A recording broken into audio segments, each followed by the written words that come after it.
Okay, अब बीच में कोई नहीं बोलेगा। ईशांत वीडियो ऑन कर लो।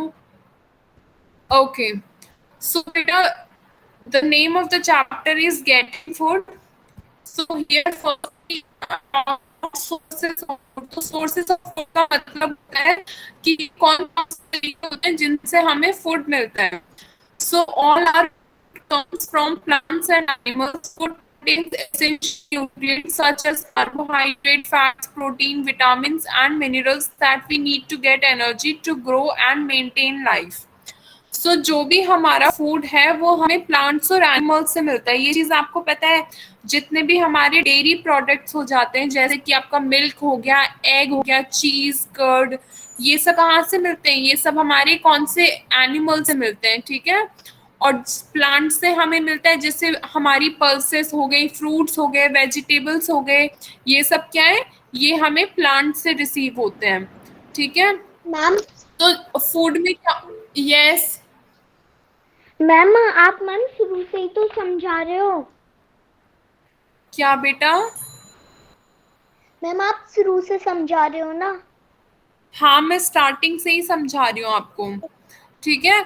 तो हमारा जो फूड होता है उसमें बहुत सारे इंपॉर्टेंट न्यूट्रिएंट्स और होते हैं, जैसे कि कार्बोहाइड्रेट हो गया, फैट्स हो गए, प्रोटीन हो गए, विटामिन्स, मिनरल्स, ये सब चीज़ें होती हैं। और ये सब चीज़ें ह्यूमन बॉडी के लिए बहुत ज़्यादा इम्पॉर्टेंट होती है, एनर्जी के लिए, ग्रो करने के लिए, और अपनी लाइफ को मेंटेन रखने के लिए, हेल्दी लाइफ लीड करने के लिए। एनर्जी, जैसे अगर आप स्कूल में कभी आपके कोई कॉम्पिटिशन्स वगैरह होते हैं, जैसे रनिंग हो गया, स्कीपिंग हो गया, अलग अलग गेम्स होते हैं, तो बेटा उसके लिए आपको उन सब चीजों को परफॉर्म करने के लिए, एग्जीक्यूट करने के लिए आपको एनर्जी चाहिए ना। अगर आप जल्दी थक जाओगे तो आप फिर लंबा ट्रैक पे रन कैसे करोगे? ठीक है, तो इन सब चीजों के लिए हमें न्यूट्रिएंट्स की जरूरत होती है, ताकि हमारी बॉडी हेल्दी बन सके और हम अपनी एक हेल्दी लाइफ, क्या कहते हैं, मेंटेन और लीड कर सके। फॉर एग्जाम्पल, अभी रिसेंट एग्जाम्पल आप सभी के सामने है कि जब लास्ट ईयर कोरोना आया था, और अभी भी जब कोरोना का हमें एक चीज पता है कि ये उन लोगों को सबसे पहले होता है जिनका जो इम्यूनिटी सिस्टम होता है वो बहुत ज्यादा वीक होता है। आपने सुना होगा ना, हमें अपना इम्यून सिस्टम स्ट्रॉन्ग रखना है। आप काढ़ा वगैरह क्यों पीते हो? ये हमें वैक्सीनेशन जो लगी, किस चीज की लगी है? ये हमारे इम्यून सिस्टम को स्ट्रॉन्ग करने के लिए लगी है। काढ़ा भी जो हमने पिया था वो क्यों पिया था? ताकि हमारे इम्यून सिस्टम स्ट्रॉन्ग हो, ठीक है। तो लोग पहले से ही जितनी हेल्दी डाइट थी, जितने हेल्दी लाइफस्टाइल था, ठीक है, जो ऐसा खाना खाते थे जिसमें हमारे सारे एसेंशियल न्यूट्रिएंट्स हों, उनको कोरोना इतनी इजीली, वो लोग कोरोना की लपेट में नहीं आए। बट जिन लोगों का इम्यून सिस्टम बहुत ज्यादा वीक था, ठीक है, जो अच्छे से खाना नहीं खाते थे और जो बाहर का जंक फूड ज्यादा खाते थे, उनमें क्या हुआ है कि 70% लोगों को कोरोना हुआ ही हुआ है, ठीक है। तो हमें अपने फूड पे सबसे ज्यादा ध्यान रखना चाहिए, क्योंकि यही एक ऐसा एलिमेंट होता है जो हमारी लाइफ को डिस्क्राइब करता है कि हम कितना टाइम तक अपनी लाइफ में सरवाइव कर सकते हैं, कितनी हेल्दी तरीके से हम रह पाएंगे। अगर हमारे अंदर एनर्जी होगी तो हम बाहर से भी स्ट्रोंग रहेंगे और अंदर रहेंगे, मतलब हमारा इम्यून सिस्टम भी स्ट्रोंग रहेगा। लोगों को, बेटा सभी को समझ में आया नहीं आया? मैम आ गया। ठीक है। अब बेटा फूड के अलग अलग सोर्सेस होते हैं, एक होता है एनिमल्स और एक होते हैं प्लांट्स। अभी जैसे मैंने आपको स्टार्टिंग में ही बताया था, एनिमल्स से हमें मिलता है मिल्क, मीट, और ये हमारे एग हो गए, और चीज हो गई, बटर हो गई, घी हो गया, ये सभी चीजें हमें एनिमल्स से मिल रही हैं, ठीक है। और प्लांट से हमें पल्सेस मिली है। पल्सेस और बीन्स का मतलब होता है बेटा, जैसे आपके राजमा हो गए, काले चने हो गए, छोले हो गए, दाल हो गई, ये प्लांट से मिल रहा है। फ्रूट्स में जितने फ्रूट्स होते हैं ये सभी आपको प्लांट से मिलते हैं। वेजिटेबल्स जो हैं ये सभी आपको प्लांट से मिलते हैं। तो फूड के दो सोर्सेस हैं, एनिमल्स और प्लांट। समझ आया कितने सोर्सेस है फूड के बेटा? Ma'am ma'am two animals, ma'am ma'am two है। And plant. Yes, ma'am two. animals and plants. Ma'am एक तो एनिमल है मैम, टू है आई मैम, एक animal and Plants. Plant. Ma'am animal and ठीक है, प्लांट। हमें एनिमल से हमें डेयरी प्रोडक्ट मिलता है। डेयरी प्रोडक्ट घी, मिल्क, एग, मीट। और प्लांट से हमें फ्रूट्स, वेजिटेबल्स, पल्स, ये सारी चीजें मिलती है। चपाती, राइस, ये सब किससे? प्लांट से। ठीक है, इसके बाद हम बात करेंगे फार्मर्स ऑफ इंडिया के बारे में कि इंडिया में कितने टाइप के फार्मर्स होते हैं। तो सबसे पहले बेटा होते हैं डेयरी फार्मर्स। तो डेयरी फार्मर्स ये कौन से फार्मर्स होते हैं? जो एनिमल्स को डोमेस्टिकेट करते हैं, ठीक है, जो एनिमल्स की हेल्प से अपना लाइवलीहुड अर्न करते हैं।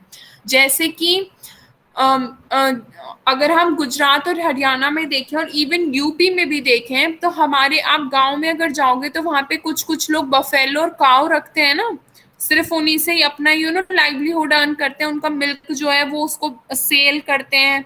सो डेयरी फार्मर्स ये वो फार्मर्स होते हैं जो एनिमल्स को डोमेस्टिकेट करते हैं, जो एनिमल्स को पालते हैं और उनकी हेल्प से अपना लाइवलीहुड अर्न करते हैं।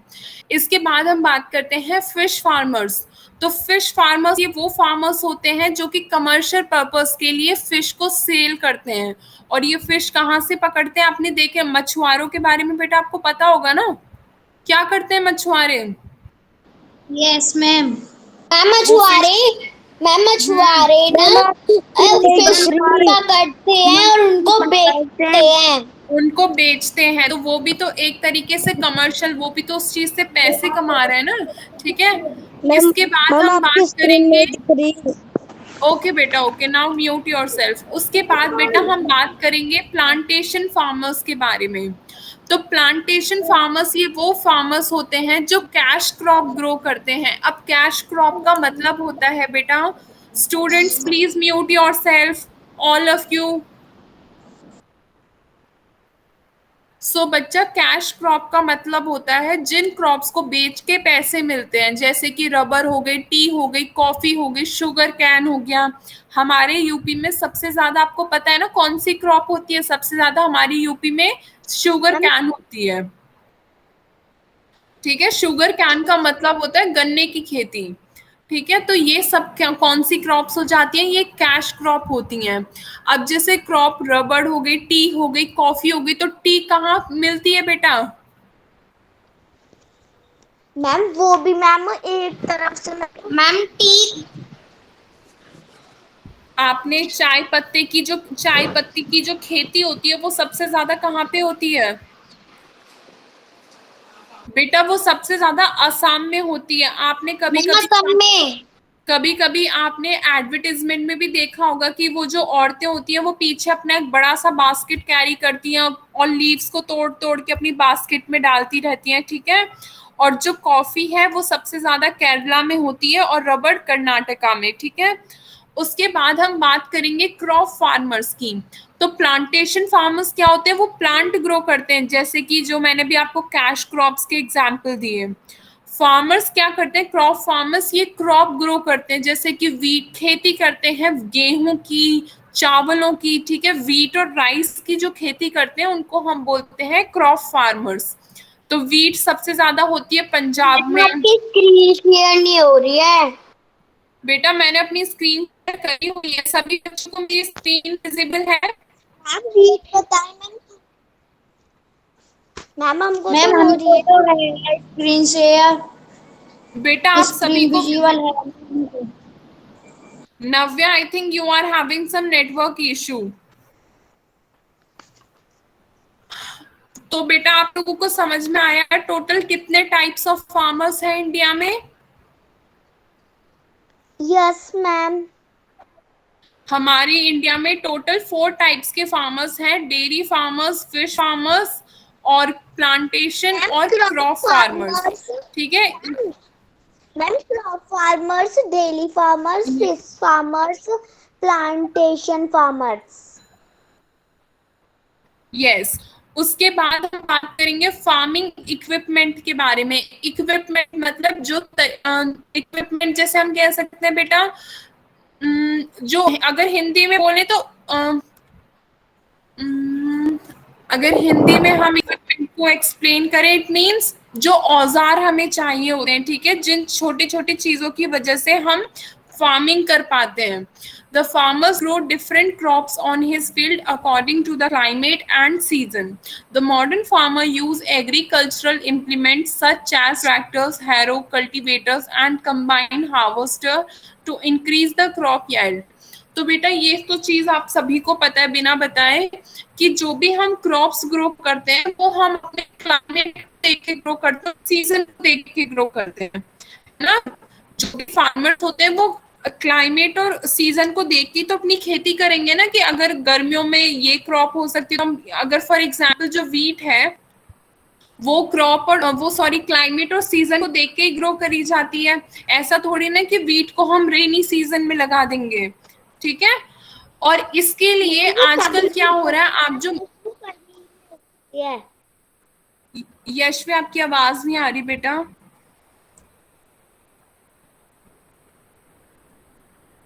यशवी आपकी आवाज नहीं आ रही है बच्चा मुझे.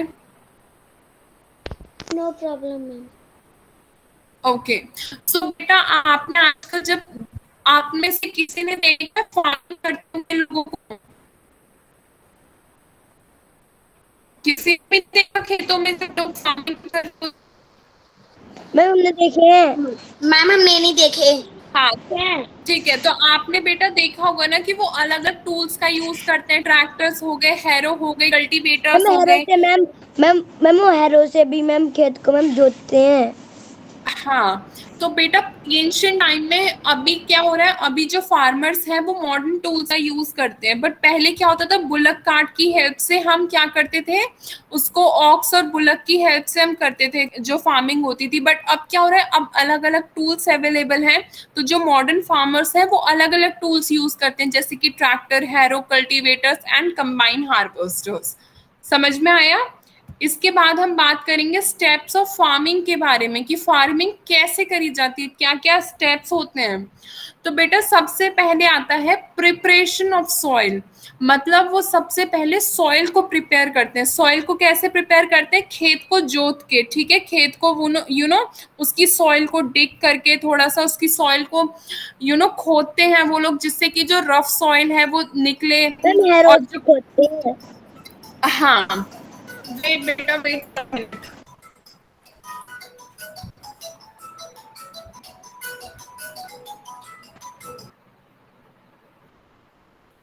ओके इसके बाद Your voice is not audible, ma'am. बेटा मैं अब बोल रही हूँ. इसके बाद आता है सोइंग. सोइंग में क्या करते हैं वो लोग, जो सीड्स होते हैं उनको डालते हैं, ठीक है, जो उन्होंने सॉइल को डग करा, जो खेत को जोता, उसके बाद वो लोग बीज डालते हैं, ठीक है, जो भी उनको क्रॉप ग्रो करनी है, whether it will be a cash crop और whether it will be a wheat और मेज समथिंग लाइक दैट. तो वो लोग क्या करते हैं, वो लोग सीड स्प्रेड करते हैं पूरे फील्ड में. उसके बाद वो क्या करते हैं, जब थोड़े थोड़े प्लांट्स आने लग जाते हैं, जब थोड़ी थोड़ी वो सीड्स जर्मिनेट हो जाते हैं, जब जर्मिनेशन प्रोसेस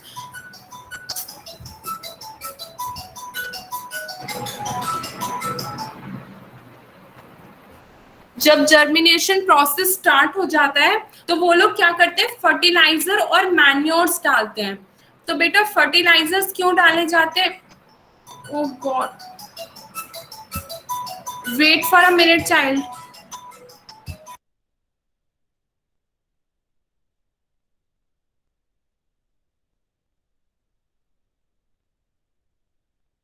जी मैम.